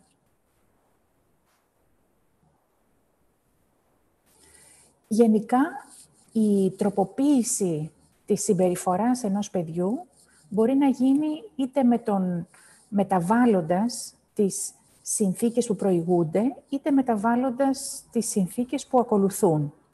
Οι συνθήκες που προηγούνται είναι το πλαίσιο μέσα στο οποίο αναπτύσσεται η συγκεκριμένη συμπεριφορά. Θα πρέπει να έχει κανείς υπόψη του ότι αυτό έχει μεγάλη σχέση με την ιδιοσυγκρασία ενός παιδιού, με το ταμπεραμέντο του παιδιού. Άλλα παιδιά δηλαδή μπορεί να είναι πιο εύκολα στο να μαζέψουν τα παιχνίδια τους και να φύγουν ή να καθίσουν ήσυχα δίπλα στο γονέα, και άλλα παιδιά μπορεί να τους είναι λιγότερο εύκολο. Άρα θα πρέπει ο γονέας που ξέρει το παιδί του και ξέρει τις αδυναμίες και τα καλά του σημεία να λαμβάνει υπόψη του τα σημεία αυτά όταν θέλει να τροποποιήσει αυτά που προηγούνται. Στη συνέχεια είναι οι απαιτήσεις. Οι απαιτήσεις του γονέα θα πρέπει να είναι, όπως λέμε, αναπτυξιακά κατάλληλες. Δηλαδή, να μην ζητάει από το παιδί πράγματα τα οποία είναι υπερβολικά για την ηλικία του ή υπερβολικά για την ιδιοσυγκρασία του. Επίσης, είναι πολύ σημαντική η χρονική στιγμή. Δηλαδή, θα πρέπει κανείς να λαμβάνει υπόψη του ότι το παιδί μπορεί, για παράδειγμα, να μην μπορεί να καθίσει με τους γονείς και να κινείται πέρα δόθε και να τρέχει, γιατί είναι κουρασμένο και έχει υπερένταση, γιατί πεινάει ή γιατί είναι σε ένα καινούριο περιβάλλον που έχει πάρα πολλά ερεθίσματα. Άρα, δεν κάνουμε πάντα το ίδιο, ούτε απαιτούμε πάντα το ίδιο, και αυτό έχει να κάνει με το κάθε συγκεκριμένο παιδί. Και στη συνέχεια, ο άλλος τρόπος που μπορεί να τροποποιήσει κανείς τη συμπεριφορά είναι με τις συνθήκες που ακολουθούν, με την προσοχή ή με την ενίσχυση, όπως θα δούμε και παρακάτω. Αλλά για να το πιάσει κανείς από την αρχή για τα θέματα συμπεριφοράς των μικρών παιδιών, είναι αρκετά γνωστό ότι οι γονείς και γενικά η οικογένεια δρά σαν μοντέλο για τα μικρά παιδιά, σαν υπόδειγμα. Τα παιδιά δηλαδή μιμούνται αυτομάτως τους ενήλικες και τα μεγαλύτερα παιδιά. Στην ηλικία των 2 χρονών, όπως ξέρουμε, ήδη έχουν ενσωματωθεί οι συμπεριφορές της οικογένειας, αλλά και πολιτισμικά χαρακτηριστικά. Δηλαδή, ένα παιδί μπορεί να μιλάει όπως μιλάνε οι γονείς του, μπορεί να συμπεριφέρεται όπως συμπεριφέρεται οι γονείς του, μπορεί να θυμώνει, να εκφράζει το θυμό του πιο εύκολα, γιατί έχει μάθει κιόλας ότι αυτός είναι ένας τρόπος για να αντιδράσει όταν κάτι δεν συμβαίνει ακριβώς όπως το περιμένεις. Άρα, λοιπόν, τα παιδιά εγγενώς μιμούνται πάρα πολύ και εγγενώς λειτουργούν με βάση το πρότυπο, το υπόδειγμα που παίρνουν από την οικογένειά τους. Αυτό σημαίνει ότι πολλές φορές όταν ρωτάει κάποιος πώς μπορώ να αλλάξω το α και πώς μπορώ να αλλάξω το β, θα πρέπει εξ αρχής να γνωρίζει ότι πολλές φορές είναι η δικιά μας συμπεριφορά, είναι η συμπεριφορά του γονέα που πρέπει εξ αρχής να αλλάξει. Αυτό συμβαίνει βέβαια για τις μικρές ηλικίες, δηλαδή ένας γονέας που μέχρι τα 10 συμπεριφέρεται με έναν συγκεκριμένο τρόπο, δεν μπορούμε να πούμε ότι αν αλλάξει μετά το παιδί εύκολα θα ξεχάσει όλα αυτά που έμαθε 10 χρόνια, αλλά πάντως είναι σημαντικό να ξέρουν οι γονείς, ακόμα και αν οι ίδιοι έχουν την ανάγκη ή την παρόρμηση να συμπεριφερθούν κάπως, θα πρέπει να έχουν πάντα στο μυαλό τους ότι κάποιος εκεί τους κοιτάζει και θα κάνει το ίδιο στην πρώτη ευκαιρία. Άρα, λοιπόν, το να πεις σε ένα παιδί μην κάνεις κάτι δεν έχει νόημα. Σημασία έχει να δουν αυτό που κάνεις εσύ. Δηλαδή, να το κάνεις πρώτα εσύ και στη συνέχεια το παιδί να το μιμηθεί. Συνολικά, βέβαια. Η τροποποίηση, λοιπόν, που λέγαμε για αυτό που προηγείται, η αλλαγή στο φυσικό περιβάλλον. Τι σημαίνει αυτό? Το παιδί μπορεί να εκδηλώνει μια ανεπιθύμητη συμπεριφορά, να τρέχει πέρα δόθε ή να κάνει μια κρίση θυμού, όταν, για παράδειγμα, έχει περιορισμό στην πρόσβαση. Δηλαδή, θέλει να πιάνει τα πάντα, θέλει να κουμπάει, θέλει να τρέχει πέρα δόθε, θέλει να ό,τι παιχνίδι δει μπροστά του να το παίξει και να το κρατήσει και να το έχει. Άρα ένας πολύ πολύ απλός τρόπος, πάλι για μικρά παιδιά, είναι καταρχάς να αλλάξει κανείς το φυσικό περιβάλλον, απομακρύνοντας πράγματα στα οποία ξέρει ότι το παιδί του θα πάει να τα πιάσει ή θα είναι επικίνδυνα ή θα θέλει να τα παίξει. Απλά έτσι αποφεύγει κανείς το να λέει συνέχεια μη, όχι, δεν. Δεν μπορούμε φυσικά να αποφύγουμε καταστάσεις στην καθημερινή μας ζωή εντελώς, αλλά ό,τι μπορεί κανείς να το αποφύγει και δεν χρειάζεται, στα μικρά παιδιά μπορεί απλά να το βγάλει από το πρόγραμμά του. Ένας άλλος τρόπος είναι όταν υπάρχει από το παιδί, ξέρουμε ότι υπάρχει έντονη αναζήτηση προσοχής. Πολλά παιδιά χρειάζονται την προσοχή από έναν άνθρωπο, από έναν ενήλικα, ας πούμε, ή από ένα παιδί. Και μπορεί να συμπεριφέρονται με τρόπο μη κατάλληλο, να τρέχουν, να φωνάζουν κτλ. Γιατί δεν έχουν την προσοχή. Αυτό το βλέπουμε εμείς οι γιατροί πολλές φορές, που οι γονείς μιλάνε μαζί μας και τα παιδιά τρέχουν πέρα δόθε στο χώρο της εξέτασης, γιατί κανείς δεν τους δίνει σημασία την ώρα που μιλάμε με τους γονείς, τη λίγη εκείνη ώρα. Αυτό μπορεί να επιληθεί κάπως με δραστηριότητες ένα προς ένα με ενήλικα. Δηλαδή, αν υπάρχει ένας διαθέσιμος ενήλικας εκείνη τη στιγμή, μπορεί το παιδί να λάβει την προσοχή που χρειάζεται και να μην εκδηλώσει την ανεπιθύμητη συμπεριφορά. Έτσι, για παράδειγμα, αν η μητέρα έχει δουλειά στον υπολογιστή, αν δουλεύει από το σπίτι πάρα πολλές ώρες ή αν είναι σε κάποιο meeting και πρέπει η προσοχή της να είναι κάπου, μια καλή λύση θα ήταν το να υπάρχει κάποιος που να δώσει την προσοχή που πρέπει στο παιδί, έτσι ώστε εκείνο να μην μπει σε αρνητικούς τρόπους αναζήτησης προσοχής. Ένας άλλος τρόπος που τα παιδιά δεν συμμορφώνονται, που εκδηλώνουν διάφορες ανεπιθύμητες συμπεριφορές, είναι γιατί μπορεί να δυσκολεύονται. Μπορεί να δυσκολεύονται στο να ολοκληρώσουν μια εργασία. Εκεί μπορεί κανείς να βοηθήσει το παιδί με διαλύματα στην εργασία, με οπτικοποίηση του υλικού. Μπορεί να έχει δυσκολία στις αλλαγές. Είναι πολλά παιδιά που δυσκολεύονται στις αλλαγές και στην κοινωνική προσαρμογή. Εκεί μπορεί να βοηθήσει κάποιος διατηρώντας μια ρουτίνα. Δηλαδή, ακόμα και αν υπάρξει μια αλλαγή, να υπάρχει ένα αντικείμενο ή ένας τρόπος ρουτίνας που να συνδέσει το παιδί με την προηγούμενη κατάσταση, έτσι ώστε να αποφύγει την αρνητική συμπεριφορά. Η τροποποίηση αυτού που ακολουθεί, για τα ίδια θέματα, για παράδειγμα, όταν υπάρχει, για παράδειγμα, περιορισμό στην πρόσβαση, μπορεί να είναι η τροποποίηση αυτού που ακολουθεί, είναι η συνέπεια στην εφαρμογή των κανόνων. Δηλαδή, όταν ο γονέας βάζει έναν κανόνα σε ένα παιδί, έναν μικρό κανόνα, ας πούμε ότι θα μαζέψεις τα παιχνίδια σου όταν τελειώσεις, αυτό θα πρέπει να το κάνει πάντα. Δεν θα πρέπει να το κάνει μία φορά και μία άλλη που δεν μπορεί να μην το κάνει. Αυτοί οι μικροί κανόνες θα πρέπει να γίνονται πάντα. Ή να το πω αλλιώς, τις περισσότερες δυνατές φορές. Όταν ένα παιδί εκδηλώσει μία μη επιθυμητή συμπεριφορά, δηλαδή μια άρνηση, ας πούμε, να κάνει κάτι ή ζητήσει κάτι παραπάνω, ένας τρόπος είναι η παράβλεψη, που θα δούμε στη συνέχεια. Ένας άλλος τρόπος είναι το λεγόμενο time out. Δηλαδή, αυτό συμβαίνει όταν ένα παιδί όμως είναι σε time in, δηλαδή βρίσκεται σε είναι απασχολημένο θετικά και είναι χαρούμενο με κάτι. Οπότε αποσύρουμε για λίγα λεπτά το παιδί από την ευχάριστη δραστηριότητα. Ή μπορούμε απλά να απομακρύνουμε το παιδί εντελώς από την κατάσταση.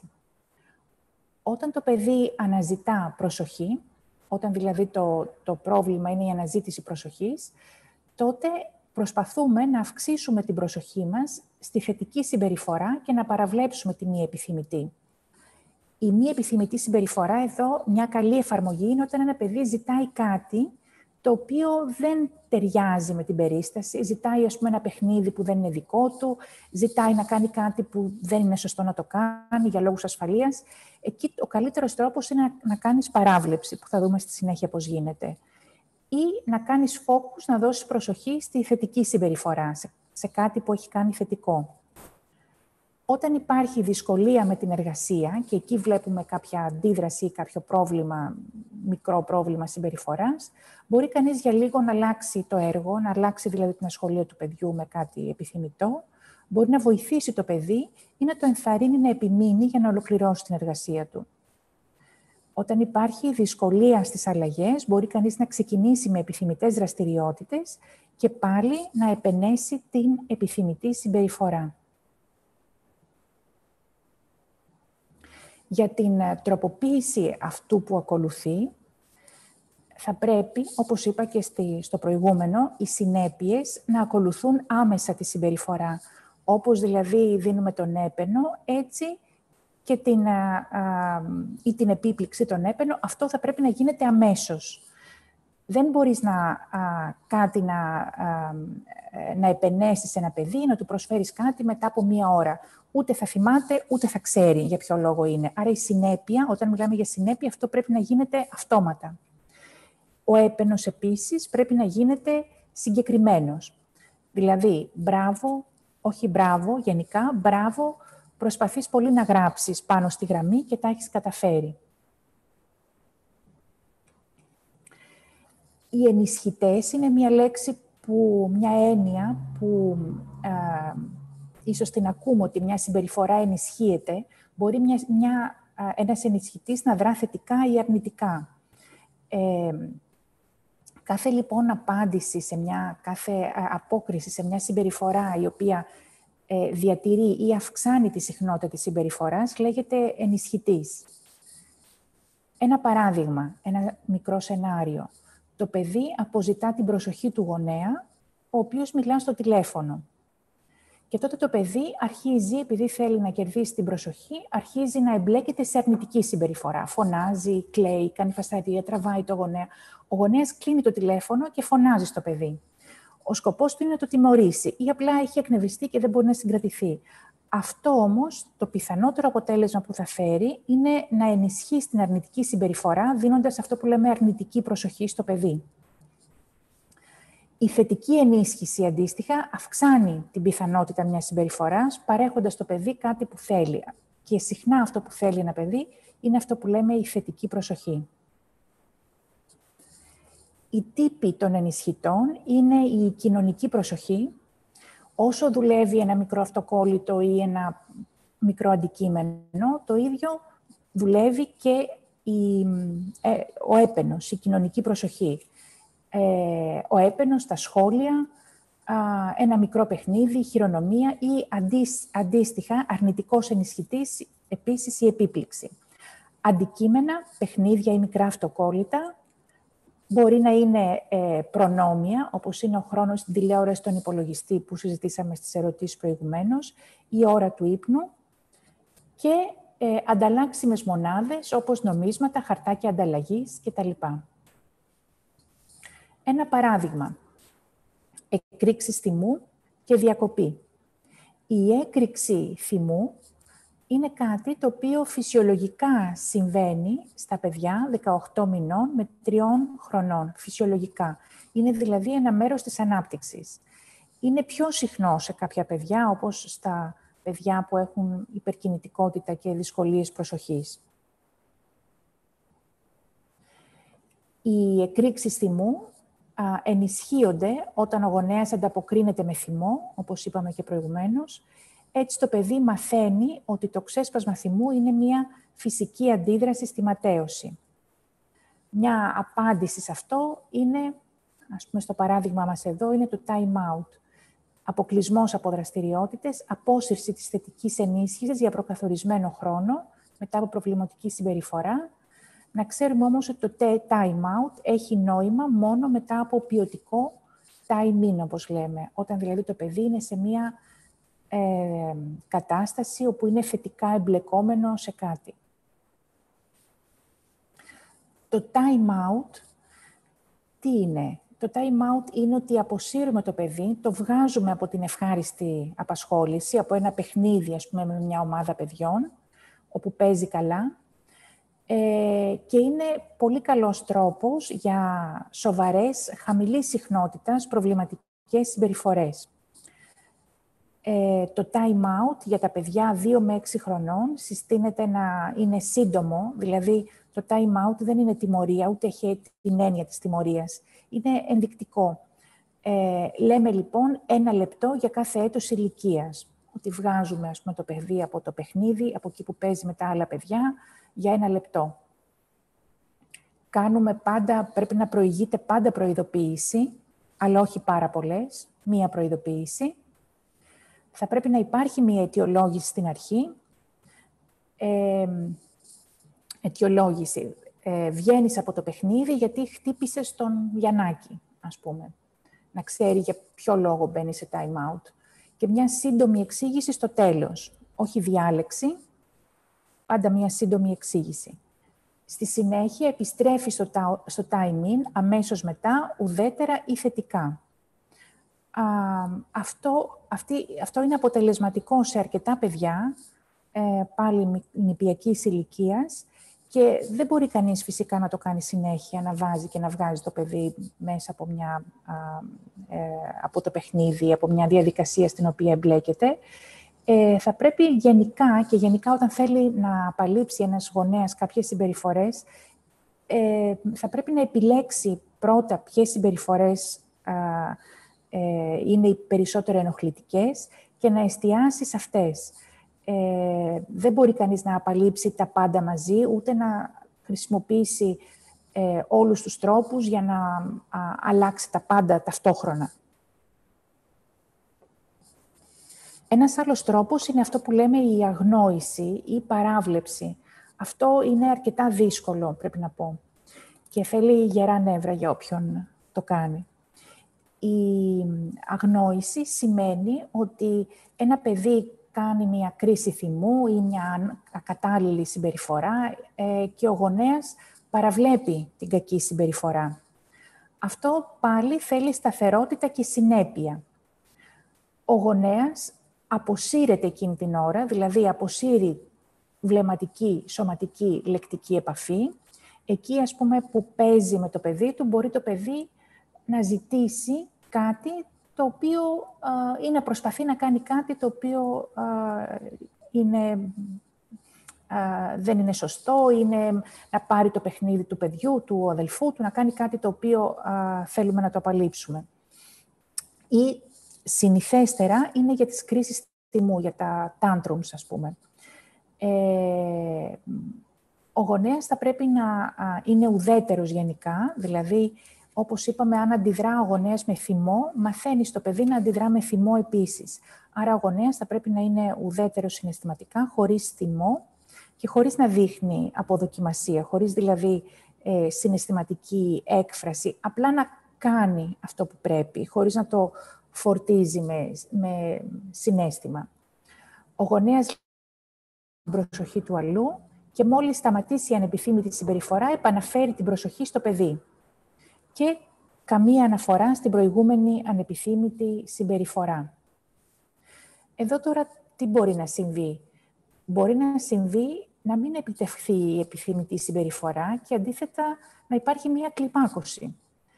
Εδώ ο γονέας, αν δηλαδή αγνοήσει το παιδί, παραβλέψει τη συμπεριφορά του και το παιδί συνεχίζει να κάνει την κρίση θυμού και δεν είναι επιτυχής η παράβλεψη, τότε ο γονέας μπορεί να θυμώσει, να χάσει τον έλεγχό του και να τιμωρήσει το παιδί. Τι γίνεται τότε? Τότε απλά κερδίζει την αρνητική προσοχή, όπως λέμε. Μπορεί επίσης ο γονέας να παραιτηθεί και να ενδώσει. Τότε το παιδί απλά μαθαίνει ότι μπορεί να πετύχει αυτό που θέλει με την αρνητική συμπεριφορά. Αυτό είναι ένα είδος χειρισμού. Άρα την παράβλεψη, για να επανέλθω, ή την αγνόηση, θα πρέπει κάποιος να είναι πολύ αποφασισμένος να την κάνει, να την εκτελέσει και σίγουρα να μην αφορά πράγματα τα οποία εμπλέκουν την ασφάλεια του παιδιού. Η τιμωρία τώρα, τιμωρούμε. Η τιμωρία γενικά δεν έχει κάποιο όφελος εκπαιδευτικό, δεν διδάσκει την επιθυμητή συμπεριφορά, αλλά κάποιες φορές είναι απαραίτητο μέρος της διαχείρισης. Όταν η ανεπιθύμητη συμπεριφορά δεν μπορεί να ελεγχθεί, μπορεί να υπάρξει μια τύπου τιμωρίας. Εδώ, όπως και στις αμοιβές, θα πρέπει να συνδέεται άμεσα με τη συμπεριφορά, δηλαδή να συμβαίνει αμέσως μετά, να ξέρουμε για ποιο λόγο γίνεται και να είναι ειδική και να εξηγείται στο παιδί για ποιο λόγο ακριβώς. Φυσικά δεν συστήνεται η σωματική τιμωρία εδώ και πολλά χρόνια, γιατί αφενός έχει αρνητική επίδραση στη σχέση του γονέα με του παιδιού και δυσμενείς επιπτώσεις σε βάθος χρόνου, αλλά και πολλές φορές έχει φανεί από την έρευνα αλλά και από την πράξη ότι συχνά η σωματική τιμωρία είναι η αρχή για την κακοποίηση του παιδιού. Με ποιο τρόπο τιμωρούμε? Τιμωρούμε είτε με time out, είτε με προφορική επίπληξη, είτε με αφαίρεση προνομίου για λίγο, είτε με αφαίρεση αυτοκολλήτων επιβράβευσης κτλ, είτε αφήνοντας το παιδί στη θέση του ή αφήνοντας το παιδί να βιώσει τις συνέπειες, όχι όμως για σοβαρά θέματα. Και να περάσουμε στις ερωτήσεις. Σας ευχαριστούμε πολύ. Και άλλη μια φορά έχουμε καταιγισμό από ερωτήσεις.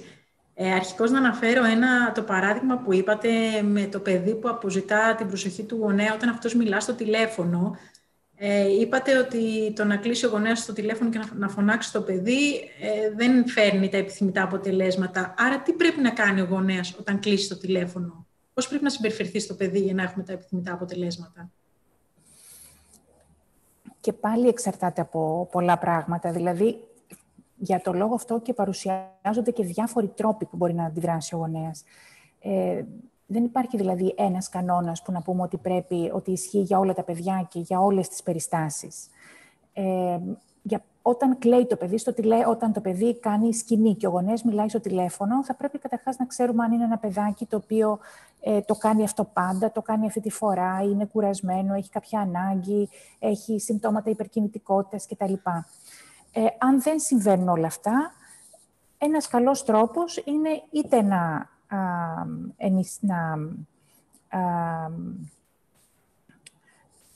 να τραβήξει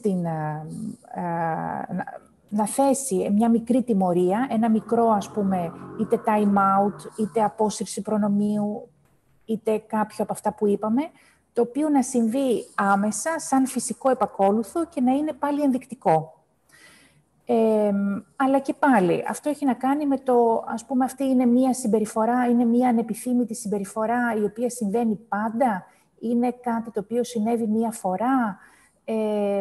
Θα πρέπει ο γονέας ξέρει το παιδί του καλύτερα από όλους, αυτά που λέω είναι αυτονόητα. Όλα αυτά θα πρέπει να αφορούν το συγκεκριμένο παιδί και φυσικά να εξατομικεύονται όλες οι παρεμβάσεις για το παιδί και για την περίσταση.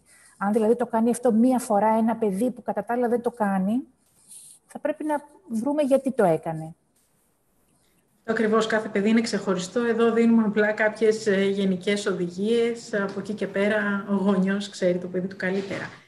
Ένα άλλο ερώτημα είναι όταν έχουμε μια κρίση θυμού σε ένα δημόσιο χώρο και μπροστά σε τρίτους, ας πούμε στο σούπερ μάρκετ. Εκεί πώς αντιμετωπίζουμε το παιδί? Αυτό είναι πολύ δύσκολο, αλλά είναι και κάτι το οποίο συμβαίνει συνέχεια. Δηλαδή, μεγάλο μέρος από τις κρίσεις θυμού συμβαίνουν σε δημόσιο χώρο. Δεν θα συνέστηνα κάποιος να κάνει την αγνόηση, γιατί είναι πολύ πιθανόν ότι το παιδί, επειδή κερδίζει προσοχή και από τον κόσμο, η αγνόηση, η παράβλεψη είναι δύσκολο να δουλέψει σε αυτή την περίπτωση. Το καλύτερο είναι απλά να υπάρχει μια άμεση ακολουθία ενός είδους πάλι, ας πούμε, είτε αφαίρεση προνομίου, είτε παίρνουμε το παιδί, αφαιρούμε το παιδί, το σηκώνουμε από το χώρο κτλ. Και μια ενδεικτική πάλι άμεση, ας πούμε, τιμωρία. Κάπως έτσι. Πολύ ωραία. Ένα άλλο ερώτημα είναι τι γίνεται όταν ο γονέας στο παρελθόν έχει χειριστεί με λάθος τρόπο συμπεριφορές του παιδιού, έχει ασκήσει, ας πούμε, σωματική βία. Υπάρχουν κάποιες διορθωτικές κινήσεις που μπορεί να κάνει? Πάντα υπάρχουν ευκαιρίες γι' αυτό. Αυτό το δείχνει και η έρευνα και επίσης, ποτέ δεν είναι αργά, δηλαδή πάντα κάποιος μπορεί να διορθώσει τα πράγματα από εδώ και πέρα. Η αλήθεια είναι ότι τα λάθη στις μικρές ηλικίες εγγράφονται, αποτυπώνονται σε μεγάλο βαθμό στα παιδιά. Αλλά σίγουρα και ο γονέας μπορεί να έχει μια δεύτερη ευκαιρία. Όταν αυτή η δεύτερη ευκαιρία είναι σε μεγάλη ηλικία, τα αποτελέσματα δεν είναι τόσο αποτελεσματικό, δηλαδή ο χειρισμός του γονέα σε μεγάλη ηλικία μπορεί να βοηθήσει, αλλά σίγουρα όχι όπως θα βοηθούσε αν ήταν στις πιο μικρές ηλικίες. Αυτό σημαίνει ότι όσο νωρίτερα κάποιος έχει την εντύπωση ή την αίσθηση ότι κάτι δεν το κάνει σωστά και ότι μπορεί να το αλλάξει, θα πρέπει να το αλλάξει αυτό όσο νωρίτερα γίνεται, για να κερδίσει τον υπόλοιπο χρόνο και για να μειώσει τις αρνητικές συνέπειες του παρελθόντος. Είναι αυτό που είπαμε και την προηγούμενη φορά, ο χρόνος μετράει. Ωραία, νομίζω μπορούμε να προχωρήσουμε στην επόμενη ενότητα. Η επόμενη ενότητα αφορά ένα περίπου, 10-12% των παιδιών που μπορεί να έχει αναπτυξιακές δυσκολίες και που στις μικρές ηλικίες ειδικά δεν ξέρουμε ή δεν είμαστε σίγουροι αν ένα πρόβλημα συμπεριφοράς του παιδιού είναι κανονικό ή αν είναι υπερβολικό ή αν θα πρέπει να το χειριστούμε μόνοι μας ή αν θα πρέπει να απευθυνθούμε σε έναν ειδικό για να μας βοηθήσει. Για παράδειγμα, ένα παιδάκι με κρίση θυμού 3 χρονών, είπαμε ότι τα tantrums συμβαίνουν φυσιολογικά στα παιδιά 18 μηνών με 3 ετών. Είναι δηλαδή μια ηλικία που μπορεί κανείς να δει τέτοια επεισόδια μικρής έντασης και συχνότητας. Αλλά σε ένα παιδί, που είναι πάνω από 3 ή λίγο πιο μεγάλο από τα 3, το να έχει πολλές κρίσεις θυμού την ημέρα, που να κρατάνε πολύ, δηλαδή 30 με 60 λεπτά. Πολλές φορές βλέπει κάποιος ότι η κρίση θυμού δεν επιλύεται με τίποτα, ούτε με time out, ούτε αγνοώντας το παιδί, ούτε τιμωρώντας το παιδί, ενδεικτικά πάντα. Χρησιμοποιώ τη λέξη τιμωρία πάντα με την έννοια της ενδεικτικής τιμωρίας και σε καμία περίπτωση της σωματικής, όπως είπαμε. Κάνει λοιπόν κάποια από αυτά που είπαμε, που ενδείκνυνται, αλλά δεν έχει αποτέλεσμα. Δηλαδή η κρίση διαρκεί πάρα πολύ, 30 με 60 λεπτά. Επίσης η κρίση μπορεί να συνδέεται και με άλλα χαρακτηριστικά. Μπορεί το παιδί αυτό να είναι επιθετικό στο σπίτι ή και στο σχολείο. Είναι δηλαδή μια κρίση θυμού όχι τόσο κανονική και αναμενόμενη. Η ηλικία του παιδιού είναι λίγο πιο μεγάλη και η ένταση και η συχνότητα επίσης ξεπερνούν το αναμενόμενο. Πότε έχουμε ενδείξει ότι μπορεί να συμβαίνει κάτι παραπάνω? Όταν καταρχάς οι ανεπιθύμητες συμπεριφορές των παιδιών συμβαίνουν, όπως λέμε, σε πάνω από ένα πλαίσιο. Δηλαδή, κάνει πολλές εκρήξεις θυμού στο σπίτι, κάνει πάρα πολλές και στο νηπιαγωγείο. Όταν τις κάνει και με πάνω από έναν φροντιστή. Δηλαδή, το ίδιο κάνει και με τη μαμά, το ίδιο κάνει και με τον μπαμπά, το ίδιο κάνει και με τον παππού και με την babysitter. Έχει δηλαδή, με όλους τους ενήλικες, έχει περίπου την ίδια δυσκολία. Όταν η συχνότητα, η ένταση και η διάρκεια είναι μεγάλη, δηλαδή όταν η ανεπιθύμητη συμπεριφορά συμβαίνει κάθε μέρα, κρατάει πολύ και είναι πάρα πολύ έντονη, και πάλι, όπως προανέφερα, όλα αυτά σε ένα πλαίσιο του ότι κατανοούμε και γνωρίζουμε την ιδιοσυγκρασία του παιδιού, το ταμπεραμέντο. Άλλα παιδιά είναι πιο εύκολα και άλλα είναι πιο δύσκολα. Την προσαρμοστική του ικανότητα. Κάποια παιδιά προσαρμόζονται εύκολα σε καινούριο περιβάλλον και κάποια πολύ δύσκολα. Την κούραση που μπορεί να έχει εκείνη τη στιγμή. Τα επίπεδα κινητικότητας του παιδιού, τη διάθεσή του. Ενδείξεις λοιπόν για ένα βαθμό δυσκολίας παραπάνω και για πιθανές αναπτυξιακές δυσκολίες μπορεί να υπάρχουν όταν οι δύσκολες συμπεριφορές επιμένουν στην πορεία του χρόνου σε διαφορετικά άτομα, σε διαφορετικούς φροντιστές και σε διαφορετικά πλαίσια. Πλαίσια εννοούμε το σπίτι και το σχολείο. Όταν έχουν επίπτωση, δηλαδή προκαλούν δυσλειτουργία στο σπίτι και στο σχολείο, όταν απειλούν την ασφάλεια του παιδιού ή άλλων παιδιών, για παράδειγμα επιθετικότητα, να χτυπάει τον εαυτό του ή να χτυπάει άλλα παιδιά, όταν έχουν γίνει προηγούμενες προσπάθειες και έχουν αποτύχει.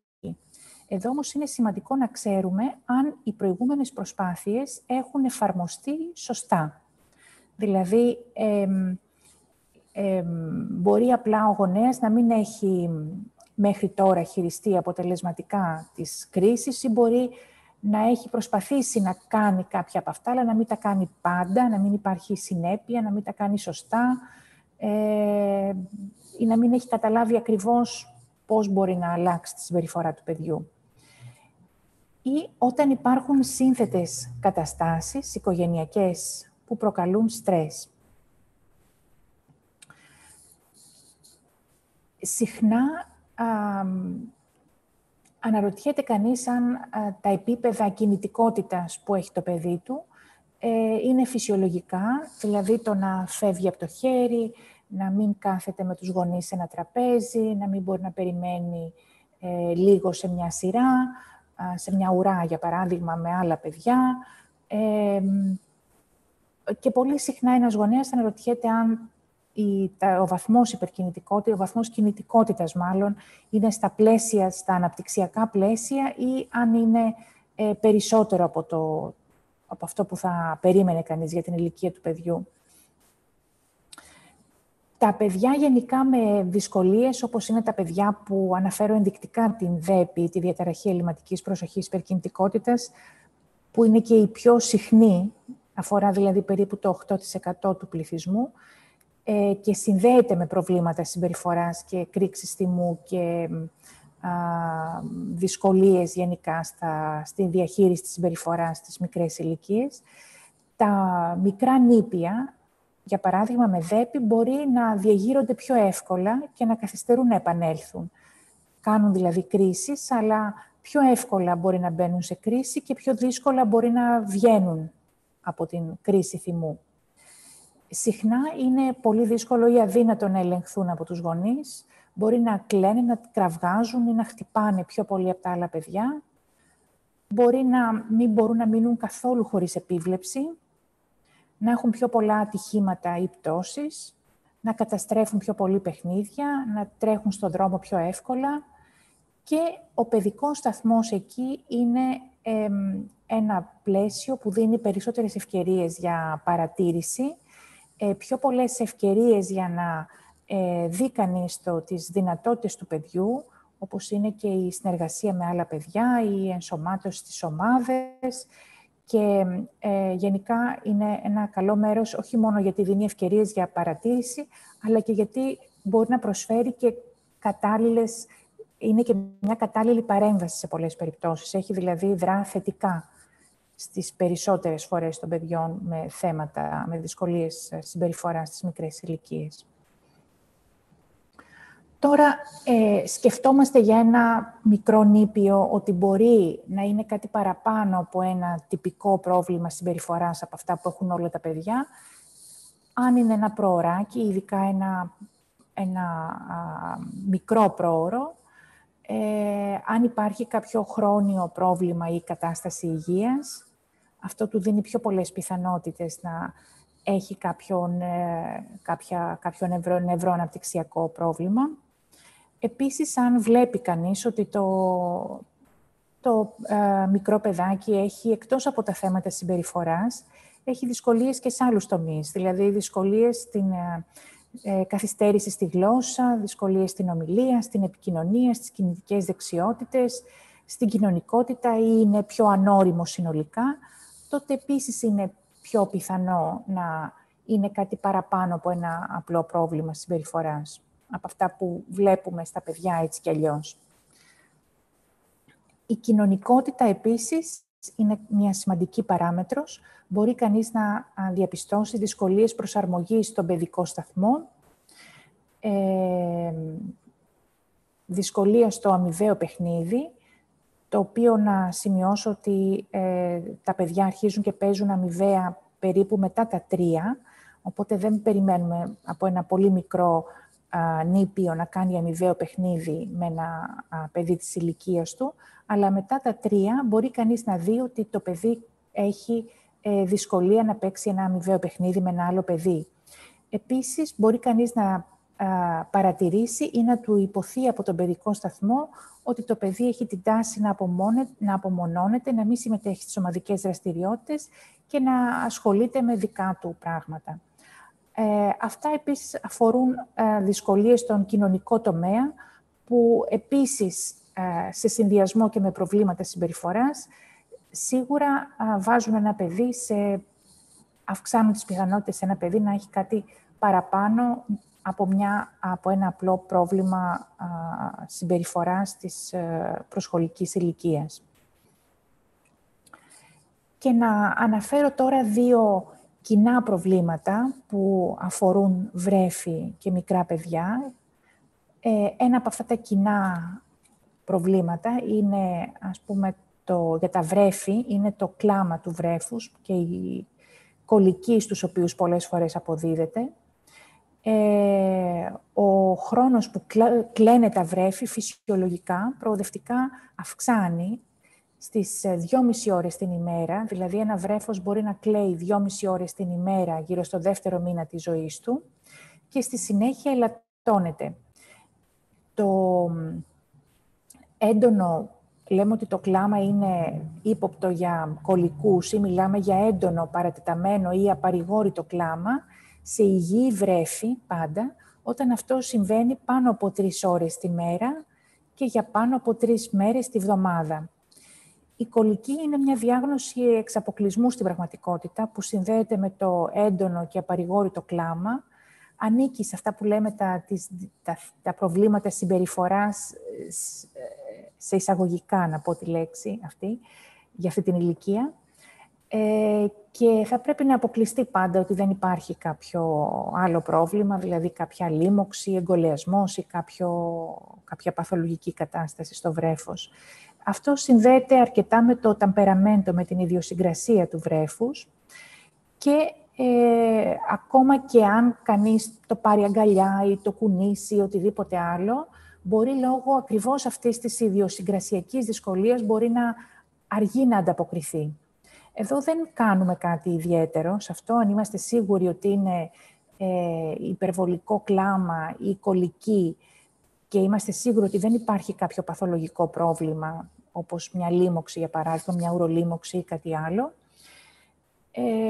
μπορεί να παρηγορηθεί το παιδί με την αγκαλιά, με την κούνια κτλ. Αλλά θα πρέπει κανείς να έχει υπομονή. Επειδή υπάρχει μια αντίσταση, δυσκολεύονται πολλές φορές να ανταποκριθούν, θα πρέπει κανείς να επιμείνει λίγο και όχι να αλλάξει αμέσως τρόπο παρηγοριάς για το βρέφος. Και ένα άλλο κοινό πρόβλημα αφορά τον ύπνο. Για τον ύπνο, ένα συχνό πρόβλημα επίσης στα παιδιά είναι η έλευση του ύπνου και οι αφυπνήσεις, δηλαδή η δυσκολία και η αντίσταση που φέρνουν πολλές φορές τα μικρά παιδιά να πάνε για ύπνο και η δυσκολία και να τους πάρει ο ύπνος και το ότι πολλές φορές ξυπνάνε μέσα στη νύχτα και σηκώνονται και πηγαίνουν ή αποζητούν τις γονείς. Εδώ γενικά οι γενικές συστάσεις για τον ύπνο είναι ότι θα πρέπει κανείς να διατηρεί, να φτιάχνει και να διατηρεί ένα ήρεμο και οικείο περιβάλλον και να υπάρχει μία ρουτίνα, μία δηλαδή σταθερή κατάσταση που προηγείται του ύπνου. Για τα νήπια μπορεί να υπάρχει ένα αντικείμενο που να συνδέεται με τον ύπνο, η κουβέρτα τους ή το μαξιλάρι τους, που μπορεί να είναι μέρος του περιβάλλοντος. Εδώ πάρα πολύ προσοχή ότι δεν χρησιμοποιούμε τέτοια αντικείμενα, αρκουδάκια ή παιχνιδάκια σε παιδιά κάτω των 12 μηνών. Και δεν χρησιμοποιούμε γιατί κάθε είδους αντικείμενα στις κούνιες των μικρών παιδιών συνδέονται με τον κίνδυνο ευνίδιου βρεφικού θανάτου. για τις συνήθειες του ύπνου, ένας γενικός κανόνας. Φυσικά όλα αυτά εξατομικεύονται στην κάθε περίπτωση και στο κάθε παιδί που δεν πάει για ύπνο, αλλά κάποιοι γενικοί κανόνες είναι το να φτιάξει κάποιος ο γονέας το περιβάλλον, δηλαδή να υπάρχει σκοτάδι, ένα μικρό φως, ησυχία, κατάλληλη θερμοκρασία, να υπάρχει ένα πρόγραμμα, δηλαδή μια κανονικότητα στην αφύπνιση και στις ρουτίνες, η στάση του σώματος, εδώ πάλι για τα μικρά βρέφη θα πρέπει να ξαπλώνουν στην ύπτια στάση πάντα, δηλαδή μπρούμητα, ανάσκελα, η διαδικασία, δηλαδή το παιδί να είναι νησταγμένο αλλά ξύπνιο να πηγαίνει στο κρεβάτι, αποφεύγουμε τις οθόνες πριν τον ύπνο, επίσης τις τρομακτικές ιστορίες ή διηγήσεις, αποφεύγουμε την έντονη άσκηση στα λίγο πιο μεγάλα παιδιά ή η έντονη άσκηση στα πιο μικρά παιδιά μπορεί να είναι ένα πάρτι, μια διασκέδαση που κρατάει πάρα πολύ αργά, γιατί αυτό επίσης δημιουργεί υπερένταση και δυσκολεύει την έλευση του ύπνου. Και να αποφύγουμε και τα μεγάλα γεύματα, όπως και την πείνα, πριν πάει το παιδί για ύπνο. Αυτές είναι κάποιες γενικές οδηγίες για όλα τα παιδιά.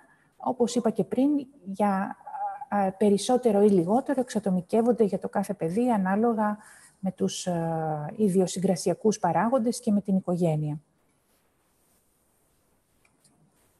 Ερωτήσεις? Πολύ ενδιαφέρουσα, κυρία Περβανίδου, και αυτή η θεματική και μας βάζει σε σκέψεις. Δηλαδή, πότε θα μιλήσουμε για αναπτυξιακή διαταραχή, ποια είναι η ηλικία για διάγνωση της ΔΕΠΗ, πώς θα λάβουμε γνώση. Όλες οι αναπτυξιακές καταστάσεις, οι νευροαναπτυξιακές καταστάσεις, διαταραχές έχουν διαφορετική ηλικία εμφάνισης, ανάλογα και με τη βαρύτητα. Δηλαδή, κάποιες πιο βαριές μπορεί να φανούν και από 2 ετών και κάποιες πιο ήπιες γύρω στα 9. Ειδικά για τη ΔΕΠΗ, που συνδέεται πιο πολύ με θέματα συμπεριφοράς ή δυσκολία στους κανόνες και που εκεί πολλά από αυτά που είπαμε σήμερα μπορεί να υπάρχει δυσκολία να εφαρμοστούν, η διάγνωση τίθεται στα 4. Δηλαδή, λέμε ότι ένα παιδί μπορεί να πάρει τη διάγνωση της ΔΕΠΗ στα 4. Όμως, υπάρχει η ΔΕΠΗ πριν τη ΔΕΠΗ, δηλαδή, σίγουρα ένα παιδί πριν φτάσει στα 4 έχει πολλά από αυτά τα χαρακτηριστικά που είπαμε. Μπορεί να έχει πιο πολλούς, πιο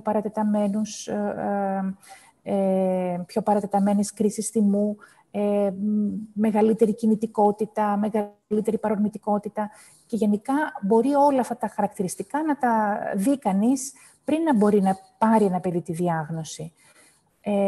Αυτό που συστήνουν και η Αμερικανική Ακαδημία Παιδιατρικής και άλλοι φορείς είναι το να παρεμβαίνει κανείς. Δεν χρειάζεται να περιμένουμε ένα παιδί να πάρει τη διάγνωση για ΔΕΠΗ ή για κάτι άλλο. Μπορεί να παρέμβει ο γονέας με αποτελεσματικό τρόπο, με έναν κατάλληλο παιδικό σταθμό και ενισχύοντας τις γονεϊκές του δεξιότητες, όχι με αυτά τα γενικά, όχι τόσο με γενικές συμβουλές, αλλά με πιο ειδικά προγράμματα, έτσι ώστε να τροποποιήσει τη συμπεριφορά του παιδιού και πριν ακόμα μπορεί να τεθεί η διάγνωση. Πολύ σημαντικό. Δεχτήκαμε πάρα πολλά ερωτήματα για τον ύπνο. Στο ίδιο κρεβάτι, στο ίδιο δωμάτιο. Τι συμβαίνει, μέχρι ποια ηλικία, ποια είναι τα όρια? Ο ύπνος γενικά συνδέεται με πάρα πολλά πράγματα, αλλά μπορεί να υπάρχουν και δυσκολίες στον ύπνο μεμονωμένες. Με αφορμή αυτή την ερώτηση, θα ήθελα να πω ότι για τη συγκοίμηση, δηλαδή το να κοιμάται ο γονέας με το παιδί στο ίδιο κρεβάτι, αυτό είναι, να πούμε ότι απαγορεύεται, να πούμε ότι είναι κακό, είναι επικίνδυνο για ηλικίες κάτω του 1 έτους. Το να κοιμάται ο γονέας με το βρέφος κάτω του 1 έτους στο ίδιο κρεβάτι συνδέεται επιδημιολογικά με αυτό που ανέφερα πριν, τον κίνδυνο ευνίδιου βρεφικού θανάτου.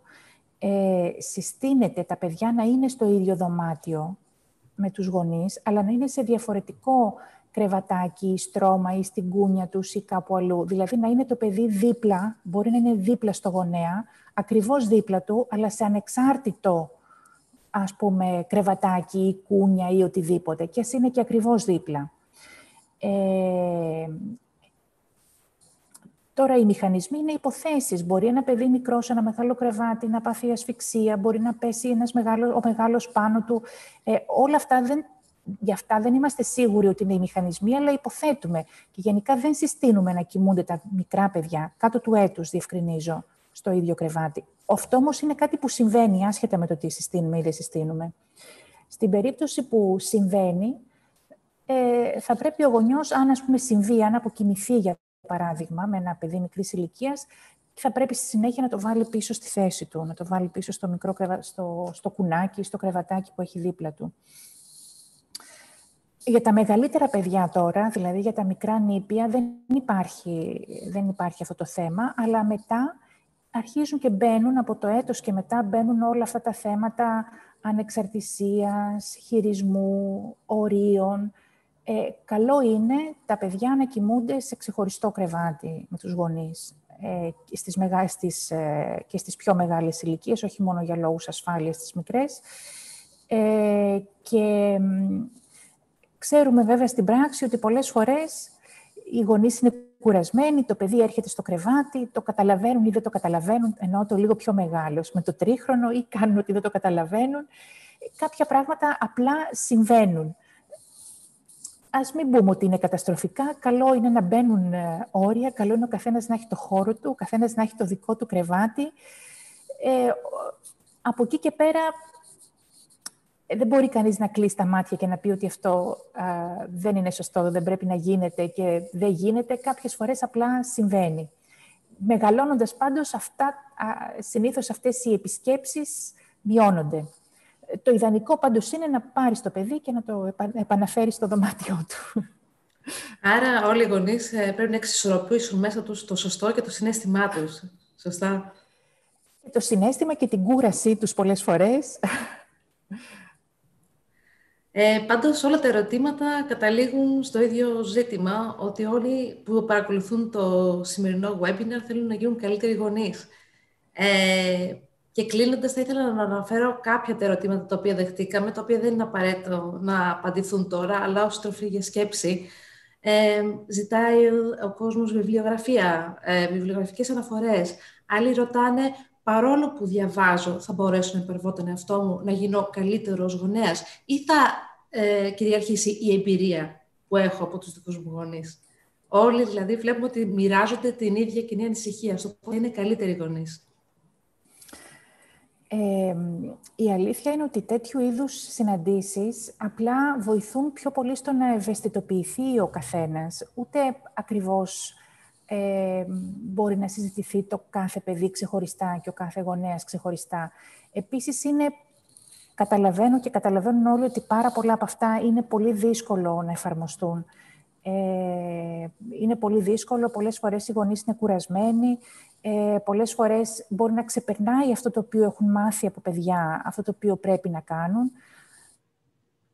Είναι λάθος, αλλά κάποιες φορές είναι ανθρώπινο. Ο γονέας εξελίσσεται μαζί με το παιδί, εξελίσσεται και ο ίδιος σαν άτομο και εξελίσσεται και σαν γονέας. Και η επιθυμία και το κίνητρό του να αλλάξει και να προσφέρει ό,τι καλύτερο μπορεί στη νέα γενιά μπορεί να βοηθήσει στην προσαρμογή σε αυτό το ρόλο. Παρ' όλα αυτά, πέρα από τα γενικά, όσα γενικά λέμε, πάντα κάποιος γονέας που έχει ιδιαίτερες δυσκολίες ή είναι σε μια ιδιαίτερη στρεσογόνα κατάσταση ή έχει ένα δύσκολο παιδί, πάντα μπορεί να πάρει παραπάνω βοήθεια από κάποιον και να εμβαθύνει πιο πολύ και στον εαυτό του και στα θέματα που αφορούν το παιδί του. Δυστυχώς ο χρόνος μας πιέζει, οπότε θα χρειαστεί να σας αποχαιρετήσουμε, κυρία Περβανίδου. Σας ευχαριστούμε πάρα πολύ. Ευχαριστώ τη συνάδελφο Κορίνα Δευτερέου και όλους τους συναδέλφους της Στέγης που βοήθησαν στη διεξαγωγή του webinar.